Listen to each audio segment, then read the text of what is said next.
காலபைரவர்கிட்ட ஒரு விசேஷம் இருக்குங்க.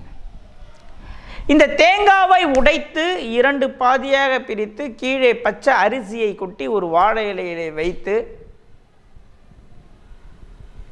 பியூர் நெய் பசு நெய்யை ஊற்றி தாமரை தண்டை திரியை போட்டு பஞ்சு திரியில் விளக்கேற்றுவது மிகப்பெரிய சக்ஸஸை கொடுக்கும். Just like that. நீங்கள் போய் காலபைரவர்கிட்ட தேங்காயில் உடைச்சி நெய்யை ஊற்றி விளக்கேற்றுங்க அப்படின்னு நான் சொல்லலை. தாத்பரியத்தை சொல்கிறேன், தெரிந்து கொள்ளுங்கள். தாமரை தண்டை ஏன் சொல்கிறோம் என்றால், ஒரு குளத்திலே நீர் அதிகமானால் தாமரை தண்டு மேலே எழுந்துவிடும், ஒரு குளத்திலே நீர் குறைந்து விட்டால் தாமரை தண்டு கீழே போயிடும். ஆனால் எப்பவுமே பூ முழுகாது. தண்ணி அதிகமான பூ மேலே வந்துடும், தண்ணி கம்மியான பூ கீழே போயிடுமே கண்டி. எந்த ஒரு நிலையிலுமே தாமரை தண்டு அந்த பூவை முழுக விடாது. அப்போ அந்த திரியை விளக்கேற்றும் போது எந்த ஒரு சதா புத்தி, எந்த ஒரு கஷ்ட காலத்திலும் ஒரு மனிதன் தோற்று போயிட மாட்டான்றது தான் இதோடைய தாத்பரியம். வெறும் சனி தசை சனி புத்தி நடப்பவர்கள், பிறவியிலே பூச நட்சத்திரம் அனுஷ நட்சத்திரம் உத்திரட்டாதி நட்சத்திரத்தில் பிறந்தவர்கள், சனி என்ற கிரகத்துடன் ஒரு கிரகம் சேர்ந்து தசா புத்தி நடத்தக்கூடியவர்களுக்கெல்லாம் இது மிகப்பெரிய ஒரு மாற்றத்தை கொடுக்கும். தடைகள் தடங்கள் தாமதத்தை உடைத்தெறியும். தீராத நோய், நாள்பட நோய், தயவு செய்து இந்த கேன்சர் பிரச்சனை இருப்பவர்கள்,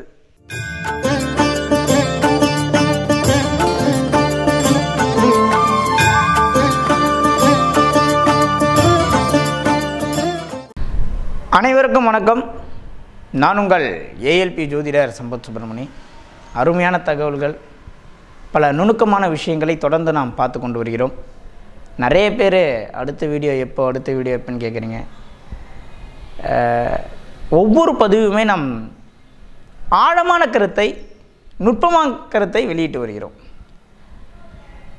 நான் ஆரம்பம் முதல் இன்று வரை சொல்லக்கூடிய ஒரு விஷயம், கடைக்கோடியில் ஒருத்தவர் ஜெயிக்கணும், அதுக்கு இந்த வீடியோ உதவணும். அதுதான் என்னுடைய நோக்கம்.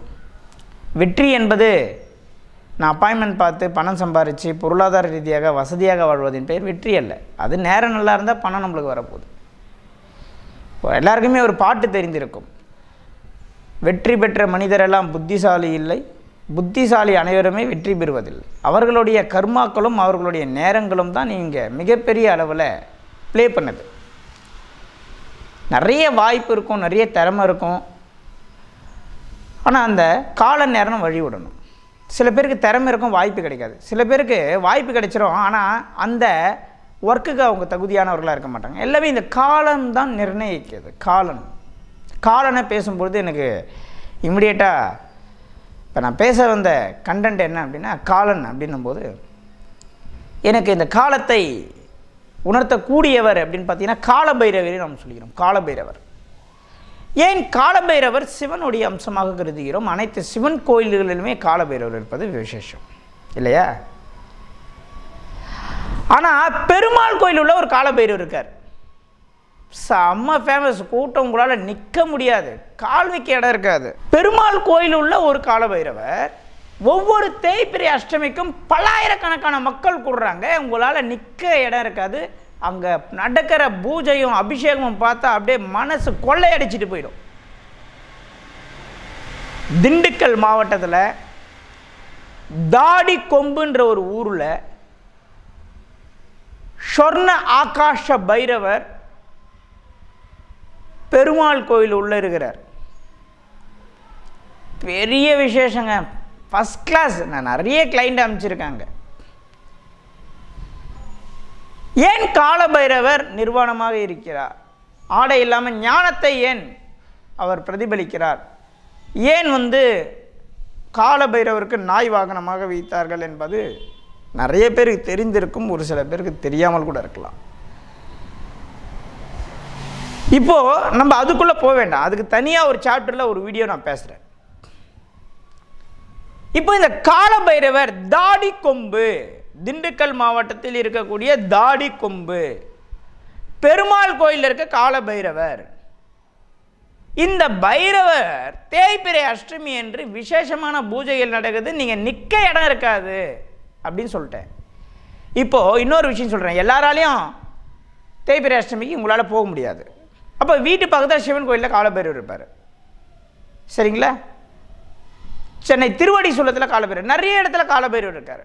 என்ன பண்ணணும் அப்படின்னா, காலபைரவர்கிட்ட ஒரு விசேஷம் இருக்குங்க. இந்த தேங்காவை உடைத்து 2 பாதியாக பிரித்து கீழே பச்சை அரிசியை கொட்டி ஒரு வாழை இலையிலே வைத்து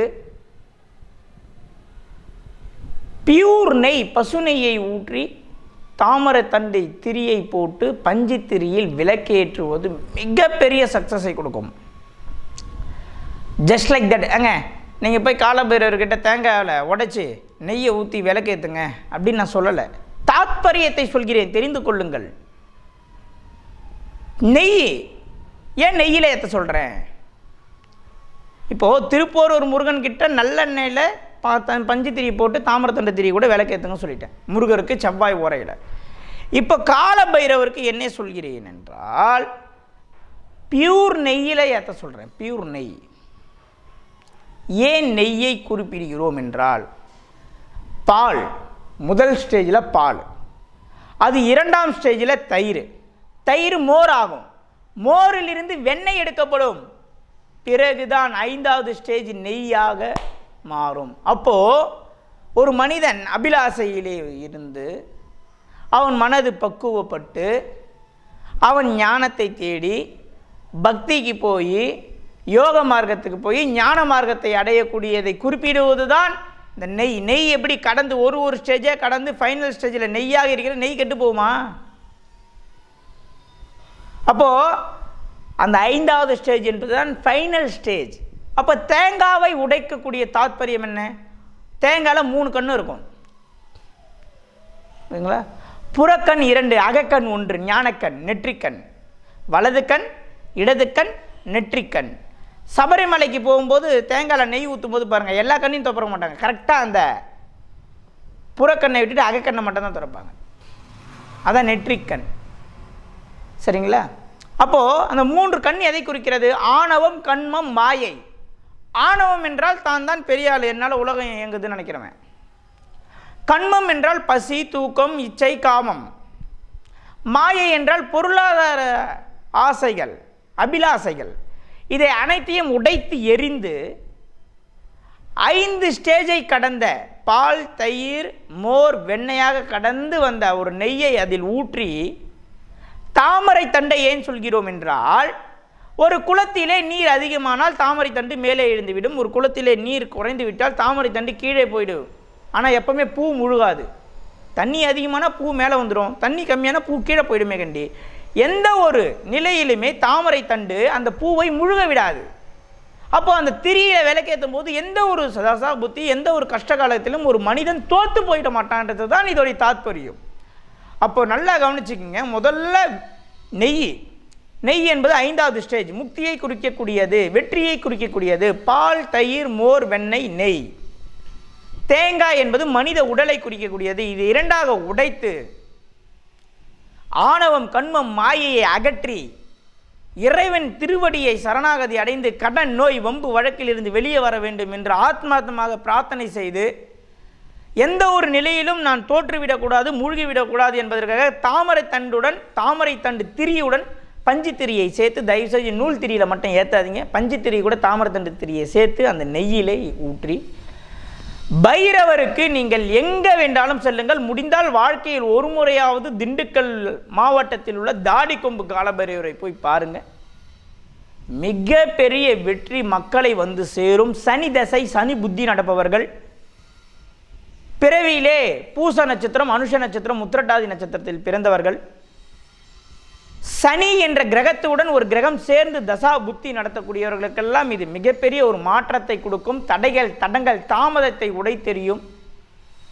தீராத நோய், நாள்பட நோய், தயவு செய்து இந்த கேன்சர் பிரச்சனை இருப்பவர்கள், உண்மையிலே நான் ஒருத்தவங்களை நேரடியாக இந்த சேனல் அறிமுகப்படுத்த போகிறேன். வயது ஒரு 70 வயது இருக்கும். 17 வருடங்களாக யூஎஸில் டெக்சாஸ் டாலர்ஸில் கேன்சரால் அவதிப்பட்டு கொண்டிருந்தவர்கள். நாம் அது கேன்சரே கிடையாதுன்னு சொல்லி ஒரு மாங்கல்யம் ஒரு ஏழை பெண்ணுக்கு தானம் கொடுக்க சொன்ன பிறகு அது கேன்சர் கட்டி கிடையாது, மூவபிள் கட்டி சொல்லி அவங்களுக்கு ரிசல்ட் வந்த பிறகு அவங்க அவ்வளோ சந்தோஷப்பட்டு ஆனந்த கண்ணீர் விட்டாங்க. அவங்கள நேரடியாக அவங்களுக்கு சேனலுக்கு அறிமுகப்படுத்துகிறேன். ஏன் என்றால் கிரகங்கள் தான் ஒரு மனிதனை இயக்குகிறது.